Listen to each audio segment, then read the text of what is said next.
I've watched some of the people that host. Jimmy Kimmel was horrible. And some of these people. December 8, 2024. The Kennedy Center.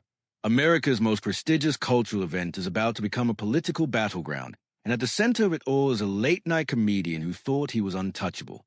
What happened next would shock Hollywood and divide America, and prove that... Johnny Carson, Bob Hope, those are the greats. If you look at the not-so-greats like Jimmy Kimmel, he was just terrible. To understand this moment, you need to know the history. For 8 years, Jimmy Kimmel has been Trump's harshest critic in late-night television. From mocking his policies to questioning his leadership to reading mean tweets, Kimmel turned Trump into nightly comedy material. If I can't beat out Jimmy Kimmel in terms of talent, then I don't think I should be president. Laugh and the ratings soared, but Trump was watching and he never forgot.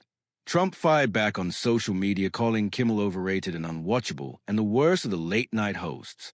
He tweeted that Kimmel's ratings were terrible and that nobody watched the show anymore. But Kimmel kept going, believing his position in entertainment made him bulletproof. After all, he had the protection of Hollywood behind. He said, "Oh, that hurt." Yes, I went to the hospital on that one. That was 2 hematomas, 4 stitches there. And I'll tell you what, the Kennedy Center, I'm sorry. Honors. For decades, the ceremony has been America's most prestigious cultural event, celebrating the nation's greatest artists in music and film and theater and dance. Past honorees include legends like Meryl Streep and Paul McCartney and Aretha Franklin. It's a night of elegance and respect where politicians and celebrities come together to celebrate art above politics. The ceremony is broadcast nationally and attended by the most powerful people in Washington and Hollywood. Presidents traditionally attend to honor the artists and the tradition. It's supposed to be a sacred space where partisan politics are left at the door, a night that should have been saved from controversy. But in 2024, nothing was saved from politics anymore. The ceremony began like any other year. Hollywood's elite gathered in their finest formal wear. Senators sat next to movie stars. The champagne flowed freely in the lobby as guests mingled before taking their seats. The red carpet was packed with celebrities posing for photos and giving interviews about the importance of honoring American culture. Inside the grand hall, the audience settled into their seats as the lights dimmed. The atmosphere was elegant and celebratory. But backstage, something was brewing. Trump had been invited to speak as is customary for the sitting president, and he had a plan that his advisors knew about but tried to discourage. A plan that would make this night unforgettable for all the wrong reasons. When President Trump took the stage, the room went silent in a way that felt different from the usual respectful quiet. Some people applauded enthusiastically, while others sat frozen in their seats with their hands in their laps. You could feel the tension rippling through the crowd. Kimmel was sitting in the 4th row watching from the audience with his wife beside him. He had no idea what was coming. He adjusted his bow tie and settled in, expecting the usual presidential remarks about American greatness and artistic achievement. Trump began with the standard pleasantries, thanking the Kennedy Center and honoring the artists who were being celebrated that night. He spoke about their contributions to American culture and how they had enriched the lives of millions. The audience relaxed slightly, thinking this would be a normal, dignified speech. But then about 3 minutes in, his tone shifted. His expression changed from warm to pointed. Trump pivoted to America's media landscape, talking about how the country had become divided by those who claimed to entertain but actually spread division. He mentioned fake entertainment and comedians who spend more time attacking their country than celebrating it.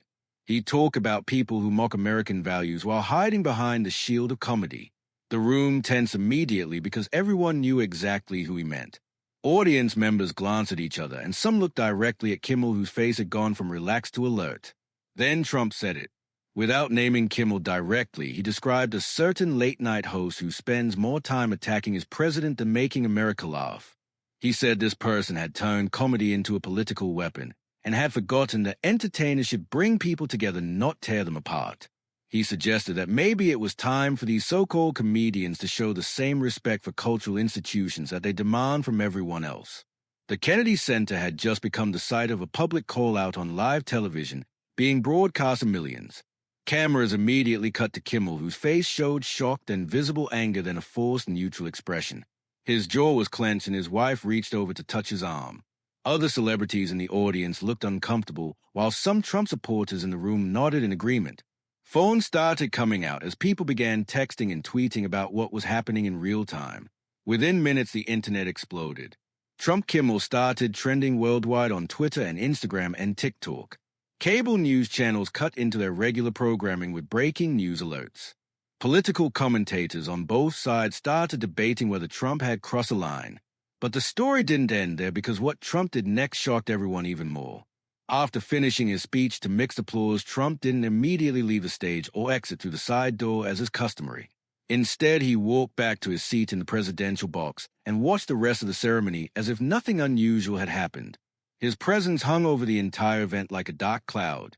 The honorees gave their acceptance speeches, but everyone was distracted by what had just occurred. After the ceremony ended, sources say Trump requested a private meeting with the Kennedy Center Board of Trustees in one of the backstage rooms. The topic was the future of political commentary at cultural events.